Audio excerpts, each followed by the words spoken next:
오늘은 구원자 예수님이 부활하시다라는 제목으로 함께 말씀을 나누고자 합니다. 이 예수라는 이름의 뜻은 구원자라는 뜻입니다. 마태복음에 보면 자기 백성을 그들의 죄에서 구원할 자라고 말씀합니다. 예수님께서는 우리를 구원하시기 위해 이 땅에 오셨습니다. 그리고 예수님께서는 우리를 구원하시기 위해 십자가 고난을 당하시고 죽으셨습니다. 그리고 오늘 우리가 살펴볼 텐데, 예수님께서는 우리를 구원하시기 위해 장사된 지 사흘 만에 죽은 자 가운데서 부활하셨습니다. 오늘 말씀을 통해 부활하신 예수 그리스도를 만나며 주님 다시 오시는 그날까지 우리 이 땅에 살아가는 동안 그 부활의 증인으로서 살아가는 저와 성도님들 되시기를 주님의 이름으로 바라겠습니다. 오늘 본문 1절 말씀 보면, 안식일이 다 지나고 안식 후 첫날이 되려는 새벽에 막달라 마리아와 다른 마리아가 무덤을 보려고 갔더니 라고 말씀합니다. 이 안식 후 첫날은 오늘날 일요일에 해당합니다. 예수님께서 구원 사역을 다 완성하시고 이제 부활한 날을 가리킵니다. 그래서 초대교회 때부터 이 부활의 날을 이제 주일로 지키고 오고 있습니다. 따라서 우리는 단순히 절기로서 1년에 한 번 부활주일에만 부활을 기억하고 기념하는 것이 아닙니다. 매 주일 예배 때마다 나를 위해 죽으시고 부활하신 그 주님을 기억하며 그 주님을 찬양해야 합니다. 이번 주일 설교 시간에 우리가 영적인 잠에서 깨어나려면 내가 주체가 아니라 예수 그리스도께서 주체가 되는 삶으로 변화되어야 한다는 말씀을 들었습니다. 우리가 영적인 잠에 빠지면 형식적인 예배, 또 기계적인 그런 경건 생활을 할 수 있음도 들었습니다. 우리가 하는 이 주일 예배, 또 주중에 하는 예배의 모습이 어떠한지 돌아봅시다. 그저 형식적으로 그냥 몸만 왔다 갔다 하는 것은 아닌지, 그리고 기쁨이 없이 그냥 의무적으로 봉사하며 섬기는 것은 아닌지 우리가 돌아보아야 합니다. 그래서 우리를 위해 죽으시고 부활하신 그 주님의 사랑과 그 은혜에 감격하며 감사로 찬양하고 예배하는 저와 성도님들 되시기를 주님의 이름으로 바라겠습니다. 자, 주일 새벽에 누가 예수님의 무덤을 찾아갑니까? 막달라 마리아와 다른 마리아입니다. 마태복음 27장 56절에 보면, 그 중에는 막달라 마리아와 또 야고보와 요셉의 어머니 마리아와 또 세베대의 아들들의 어머니도 있더라고 말씀합니다. 특별히 막달라 마리아는 갈릴리 바다 서쪽에 있는 그 막달라 지역 출신의 여인을 가리킵니다. 예수님께서 그곳에서 7 귀신을 쫓아내셨습니다. 그 후부터 이 막달라 마리아는 예수님과 가까이 하며 예수님을 섬겨온 여인입니다. 누가복음 8장 2절과 3절에 보면, 악귀를 쫓아내심과 병 고침을 받은 어떤 여자들, 곧 7 귀신이 나간 자 막달라인이라 하는 마리아와 다른 여러 여자가 함께하여 자기들의 소유로 그들을 섬기더라고 말씀합니다. 이 여인들은 주님께 받은 은혜가 너무도 컸기에 이때부터 계속해서 주님을 섬겨왔고, 또 십자가에 달린 모습도 보았고, 이제 부활의 주님을 만나러 그 무덤에 찾아가는 중입니다. 그런데 이 여인들은 왜 이렇게 일찍 주일 새벽에 예수님의 무덤을 찾아갔을까요? 오늘 본문과 병행 구절인 마가복음 16장 1절에 보면, 막달라 마리아와 야고보의 어머니 마리아와 또 살로메가 가서 예수께 바르기 위하여 향품을 사다 두었다가 라고 말씀합니다. 부활을 믿고 간 것이 아닙니다. 이미 죽었기 때문에 그 시체에 향품을 바르고자 새벽 일찍 찾아갔던 것입니다. 그런데 막상 예수님의 무덤 앞에 도착하니 어떤 일이 벌어집니까? 오늘 본문 2절에 보시면, 큰 지진이 나며 주의 천사가 하늘로부터 내려와 돌을 굴려내고 그 위에 앉았는데 라고 말씀합니다. 이 큰 지진이 일어났다고 말씀합니다. 이 큰 지진은 무엇을 의미할까요? 성경에서 이 지진은 곧 하나님의 임재와 능력을 강조할 때 이 지진이 동반되는 것을 우리가 볼 수 있습니다. 구약성경 출애굽기 19장 18절에 보면, 여호와께서 불 가운데서 거기 강림하심이라. 그 연기가 온기가마 연기같이 떠오르고 온 산이 크게 진동했다라고 말씀합니다. 마태복음을 기록한 마태는 이 지진이 일어난 이유에 대해서 주의 천사가 하늘로부터 내려와서 그 무덤을 막고 있던 돌을 굴려냈기 때문이라고 설명합니다. 주의 천사는 하늘로부터 내려와서 큰 지진을 일으켰습니다. 그리고 무덤의 돌을 굴려냈습니다. 여인들이 무덤을 찾아갔을 때는 이미 주의 천사는 돌을 굴려내고 그 위에 앉아 있었습니다. 천사가 돌 위에 앉아 있었다는 것은 예수님께서 사망 권세를 이기시고 승리하셨음을 보여줍니다. 사망 권세는, 이 땅에 있는 모든 권세는 어떤 것도 예수님을 이길 수 없습니다. 신약성경 고린도전서 15장 55절에 보면 바울은 이렇게 이야기합니다. 사망아 너의 승리가 어디 있느냐, 사망아 네가 쏘는 것이 어디 있느냐. 이 고린도전서 15장은 부활장이라고도 불립니다. 예수님께서 부활 승리하신 것처럼 예수 그리스도를 믿는 성도 역시 그 승리를 함께 누리게 될 것을 말씀하고 있습니다. 사도 바울은 여기서 구약 성경 호세아서 13장 14절 말씀을 인용했습니다. 호세아 13장 14절에 보면 사망아 내 재앙이 어디 있느냐, 스오라 내 멸망이 어디 있느냐고 말씀합니다. 예수님께서는 부활 승리를 통해 이 구약 성경 말씀을 이루신 것입니다. 그런데 이 지진은 예수님께서 십자가에 못 박히실 때도 똑같이 일어났습니다. 마태복음 27장 51절에 보면 이에 성소 휘장이 위로부터 아래까지 찢어져 둘이 되고 땅이 진동하며 바위가 터졌다고 말씀합니다. 그런데 이 지진은 예수님께서 십자가에 못 박히실 때도 일어나셨고 또 무덤을 막고 있는 돌이 굴려졌을 때 부활의 때도 일어났으며 이제 장차 예수님께서 다시 오실 그 재림의 때에도 일어나게 될 것입니다. 구약성경 스가랴서 14장 4절에 보면 그 날에 예수님께서 다시 오실 그 날에 그의 발이 예루살렘 앞 곧 동쪽 감람산에 서실 것이요 감람산은 그 한가운데가 동서로 갈라져 매우 큰 골짜기가 되어서 산 절반은 북으로 절반은 남으로 옮기게 될 것이다 라고 말씀합니다. 자, 이것은 무엇을 보여줄까요? 예수님께서 못 박히신 것도, 예수님께서 부활하신 것도, 예수님께서 다시 오실 것도 모두 성경 말씀을 이루시고자 함입니다. 오늘 본문 3절에 보면 그 형상이 번개 같고 그 옷은 눈같이 희거늘이라고 말씀합니다. 마태는 이제 하늘에서 온 주의 천사의 모습을 어떻게 묘사하고 있습니까? 번개 같은 형상이다. 그리고 눈같이 흰 옷을 입었다고 묘사합니다. 이 본문에 나온 천사는 바로 부활하신 예수 그리스도의 영광을 드러내는 역할을 하고 있는 것입니다. 그렇다면 우리는 무엇을 드러내며 살아가고 있는지요? 우리는 나를 드러내는 것이 아니라 나의 영광을 나타내는 것이 아니라 이 주의 천사들처럼 오직 예수 그리스도의 영광을 드러내며 살아가야 합니다. 오늘 본문 4절 말씀 봅니다. 지키던 자들이 그를 무서워하여 떨며 죽은 사람과 같이 되었더라고 말씀합니다. 당시에 예수님의 그 무덤 앞을 지키는 자들이 있었습니다. 그들은 대제사장들과 바리새인들이 이렇게 요청을 해서 예수님의 부활이 일어나지 않았다라는 것을 증명할 수 있도록 무덤을 지켰던 자들입니다. 마태복음 27장 64절에 보면 그 무덤을 사흘까지 굳게 지키게 하소서. 그의 제자들이 와서 시체를 도둑질하여 가고 그가 죽은 자 가운데서 살아났다 하면 후에 속임이 전보다 더 클까 하나이다 라고 말씀합니다.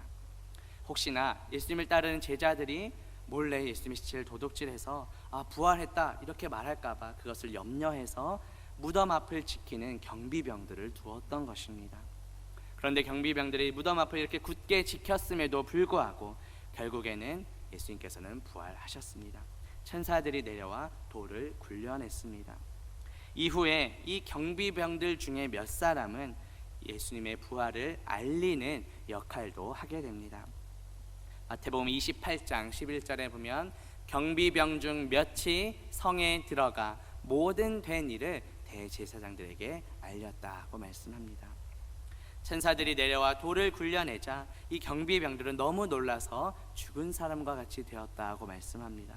너무나 깜짝 놀라서 움직일 수조차 없게 되었다는 뜻입니다. 본문 5절에 보면 천사가 여자들에게 말하여 이르되 너희는 무서워하지 말라. 십자가에 못 박히신 예수를 너희가 찾는 줄을 내가 아노라고 말씀합니다.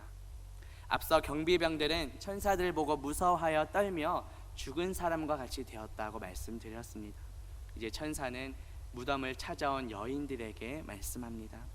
여인들은 이미 십자가에 예수님께서 못 박히신 것을 보았던 자들입니다. 당연히 죽었다고 생각했을 것입니다. 왜냐하면 시체의 향품을 바르러 아침 일찍 왔기 때문입니다. 그런데 천사는 여인들이 예수님을 찾고 있는 것을 이미 알고 무서워하지 말라고 말씀합니다. 그 이유가 무엇입니까? 본문 6절에 보면 그가 여기 계시지 않고 그가 말씀하시던 대로 살아나셨느니라. 와서 그가 누우셨던 곳을 보라고 말씀합니다. 천사가 여인들에게 무서워하지 말라고 말할 이유가 무엇입니까? 바로 예수님께서 말씀하신 대로 다시 살아나셨기 때문입니다. 예수님께서 살아나신 것은 예수님의 하신 그 말씀, 예언 그대로 성취된 것입니다. 예수님께서는 이 땅에 오셔서 여러 차례 자신의 고난과 부활에 대해 예언하셨습니다. 마태복음 16장 21절에 보면 예수 그리스도께서 자기가 많은 고난을 받고 죽임을 당하고 제3일에 살아나야 할 것을 제자들에게 비로소 나타내시니 라고 말씀합니다. 예수님께서는 자신이 제자들에게 한 말씀 그대로 고난 당하시고 죽으시고 3일 만에 부활하셨습니다. 천사들은 이제 여인들에게 예수님이 누우셨던 곳을 와서 보라고 말씀합니다. 이것은 무엇을 의미할까요? 예수 그리스도의 부활을 직접 너희가 눈으로 보고 확인하라는 뜻입니다. 여인들은 와서 예수님께서 누우셨던 자리가 이제 비어 있다는 것을 자신들의 눈으로 직접 확인하게 됩니다. 본문 7절에 보면 또 빨리 가서 그의 제자들에게 이르되 그가 죽은 자 가운데서 살아나셨고 너희보다 먼저 갈릴리로 가시나니 거기서 너희가 배우리라 하라. 보라 내가 너희에게 일렀느니라 하거늘 라고 말씀합니다. 예수님께서는 이미 자신이 부활한 후에 제자들보다 먼저 갈릴리로 갈 것이다 라고 말씀하셨습니다. 마태복음 26장 32절에 보면 그러나 내가 살아난 후에 너희보다 먼저 갈릴리로 가리라고 말씀합니다. 예수님께서는 자신이 했던 이 말을 이미 지금 이루고 계십니다. 본문 8절에 보면 그 여자들이 무서움과 큰 기쁨으로 빨리 무덤을 떠나 제자들에게 알리려고 다름질할세라고 말씀합니다. 천사의 말을 들은 이 여인들의 마음이 지금 어떠합니까? 무서움도 있고 또 큰 기쁨도 있고 서로 지금 뒤섞여 있는 공존한 그런 상태입니다. 두려움과 기쁨이 이렇게 뒤섞인 가운데 예수님께서 부활하셨다는 소식을 알리기 위해 다름질했습니다. 이 알린다라는 것은 그냥 단순히 말하는 것이 아니라 이 어떤 사실을 다른 곳에 전파하는 것, 전달하는 것을 의미합니다. 예수님께서 부활하셨다는 그 소식을 이제 제자들에게 전달하고 선포하라는 것입니다. 이것을 통해 오늘날 우리도 우리가 무엇을 전달하며 무엇을 선포해야 할지를 볼 수 있습니다. 우리는 오직 예수 그리스도의 부활을 알리고 선포해야 합니다. 그리고 여인들의 모습이 어떠합니까? 부활 소식을 빨리 전하기 위해 빨리 다름질했습니다. 즉시 순종하는 모습을 보여줍니다. 그렇다면 우리에게 있어서 이렇게 즉각적인 순종을 머뭇거리게 만드는 것이 있다면 무엇이 있는지요? 부활 소식을 전하기 위해 빨리 다름질했던 이 여인들처럼 우리도 주님의 명령에 즉시 기쁨으로 순종하는 저와 성도님들 되시기를 주님의 이름으로 바라겠습니다. 오늘 본문 9절에 보시면 예수께서 그들을 만나 이르시되 평안하냐 하시거늘 여자들이 나아가 그 발을 붙잡고 경배하니 라고 말씀합니다. 예수님의 그 부활 소식을 전하기 위해 빨리 다름질하던 그 여인들 앞에 부활하신 예수님께서 직접 나타나셨습니다. 예수님은 평안하냐라고 물으십니다. 그런데 이 평안하냐라는 우리말로는 질문 형태로 되어 있는데 원문에 보면 너희들은 기뻐하라, 명령 형태로 되어 있습니다. 예수님의 부활이 더 이상 두려움이 아니라 기쁨이라는 뜻입니다. 앞서 이 여인들의 마음이 어떠했습니까? 두려움, 무서움과 기쁨이 뒤섞여 있는 상태였습니다. 그런데 이제 예수님께서 여인들에게 너희들은 기뻐하라고 명령하십니다. 우리가 예수 그리스도를 만날 때 두려움이 사라집니다. 예수 그리스도 안에 참된 기쁨과 평안이 있습니다. 예수님이 주시는 이 평안은 세상이 주는 것과는 같지 않습니다. 요한복음 14장 27절에 보면 평안을 너희에게 끼치노니 곧 나의 평안을 너희에게 주노라. 내가 너희에게 주는 것은 세상이 주는 것과 같지 아니하니라. 너희는 마음에 근심하지도 말고 두려워하지도 말라고 말씀합니다. 우리의 삶에 두려움과 근심을 주는 것은 무엇입니까? 예수 그리스도 안에서 세상이 주는 것과 같지 않은 이 참된 평안을 누리는 저와 성도님들 되시기를 주님의 이름으로 바라겠습니다. 부활하신 예수님을 만난 이 여인들은 이제 예수님의 발을 붙잡고 경배합니다. 이 여인들이 예수님의 발을 붙잡았다 하는 것은 무엇을 의미할까요?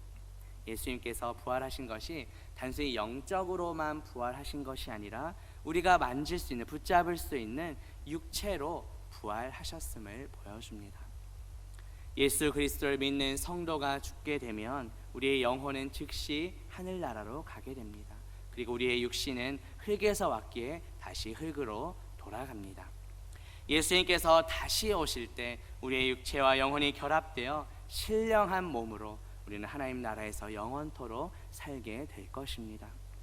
신약성경 고린도전서 15장 44절에 보면 육의 몸으로 심고 신령한 몸으로 다시 살아나나니 육의 몸이 있은즉 또 영의 몸도 있느니라고 말씀합니다. 바울은 이 고린도전서 15장 이 부활장에서 몸의 부활에 대해 계속해서 강조합니다. 예수님께서는 우리가 부활 후에 변화된 그 영광스럽고 신령한 몸으로 여인들 앞에 나타나셨습니다. 우리는 예배 때마다 사도신경을 통해 몸이 다시 사는 것과 영원히 사는 것을 믿습니다라고 신앙 고백합니다. 예수님께서는 이미 부활을 통해 그것을 보여주셨습니다. 예수님께서 다시 오실 때 장차 우리도 이렇게 주님과 같이 신령한 몸으로 부활하게 될 것입니다. 우리에게 부활 생명 주신 예수님께 감사하며 다시 오실 그날을 소망하며 살아가는 저와 성도님들 되시기를 주님의 이름으로 바라겠습니다. 오늘 본문 마지막 10절 봅니다.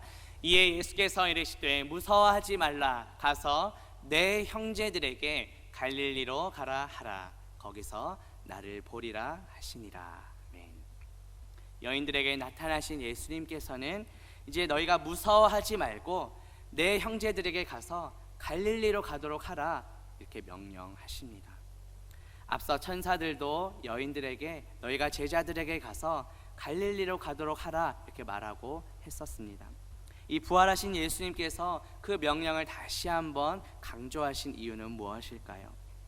그 갈릴리에서 제자들을 만나고 그곳에서 이제 대위임령, 지상 명령을 주시기 위함입니다. 예수님께서 승천하시기 전 갈릴리에 모여 있는 그 제자들에게 주신 마지막 지상 명령이 무엇입니까? 마태복음 28장 19절 20절에 보면 그러므로 너희는 가서 모든 민족을 제자로 삼아 아버지와 아들과 성령의 이름으로 세례를 베풀고 내가 너희에게 분부한 모든 것을 가르쳐 지키게 하라. 볼지어다 내가 세상 끝날까지 너희와 항상 함께 있으리라. 예수님께서 승천하시기 전에 갈릴리에서 제자들 만나고 마지막으로 주신 명령입니다. 예수님께서는 이 지상 명령을 갈릴리에 모인 제자들에게 말씀하셨습니다. 그리고 오늘날 이 명령은 우리들에게도 동일하게 적용됩니다. 예수님께서는 이 명령이 너무도 중요하기에 여인들에게 다시 한번 반복해서 강조하셨던 것입니다. 그런데 우리가 이 예수님의 명령 중에 주목할 것은 여인들에게 내 형제들에게 가라고 말씀하셨다는 것입니다. 형제들은 무엇을 가리킬까요? 하나님을 믿고 주님을 따르는 자들을 가리킵니다. 마태복음 12장 50절에 보면 누구든지 하늘에 계신 내 아버지의 뜻대로 하는 자가 내 형제요 자매요 어머니니라고 말씀하셨습니다. 이것은 단순히 갈릴리에 모여있는 그 11제자뿐만 아니라 예수님을 따르며 주님의 말씀에 순종하는 모든 제자들을 가리킵니다. 신약성경 고린도전서 15장 6절에 보면 그 후에 500여 형제에게 일시에 보이셨나니 그 중에 지금까지 대다수는 살아있고 어떤 사람은 잠들었으며 라고 말씀합니다. 실제로 예수님께서는 부활 후에 많은 형제들에게 자신을 나타내 보여주셨습니다. 그리고 그 부활의 은혜와 생명은 오늘날 우리들에게도 동일하게 적용됩니다. 예수 그리스도를 믿고 따르는 우리도 모두 주님의 제자요 주님의 형제들이기 때문입니다. 그렇다면 주님의 제자요 형제된 우리가 이 땅에 살아가는 동안 어떻게 살아가야 하겠습니까? 우리는 무엇을 전하며 살아가야 합니까? 주님 다시 오시는 그날까지 우리는 예수 그리스도의 부활을 전하는 부활의 증인으로서 살아가야 합니다. 예수 그리스도께서 나의 죄 때문에 십자가에서 죽으시고 또 성경대로 3일 만에 부활하셨음을 선포해야 합니다. 우리 주변에 여전히 그 주님의 부활을 믿지 않고 부활 생명을 누리지 못하는 가족들과 이웃들이 많이 있습니다. 그들에게 부활하신 예수 그리스도를 전하며 그들도 그 부활의 생명을 누리도록 하는 저와 성도님들 되시기를 주님의 이름으로 바라겠습니다. 함께 기도합니다. 하나님 아버지, 오늘 말씀을 통해 구원자 예수님께서 부활하신 것을 살펴보게 하시니 감사합니다. 예수님께서 부활하신 것도 성경 말씀을 이루시기 위함임을 믿습니다. 부활의 주님을 만났던 여인들이 빨리 다름질하여 전하려고 했던 것처럼 우리도 부활하신 주님을 증거하며 살아가게 하옵소서. 주님 다시 오시는 그날까지 그 부활의 주님만을 경배하며 부활의 주님만을 전파하며 살아가는 우리 모두가 되게 하옵소서. 그래야 믿지 않는 우리 가족들과 이웃들도 그 부활의 생명을 누릴 수 있도록 인도하여 주옵소서. 감사드리며 예수 그리스도의 이름으로 기도합니다. 아멘.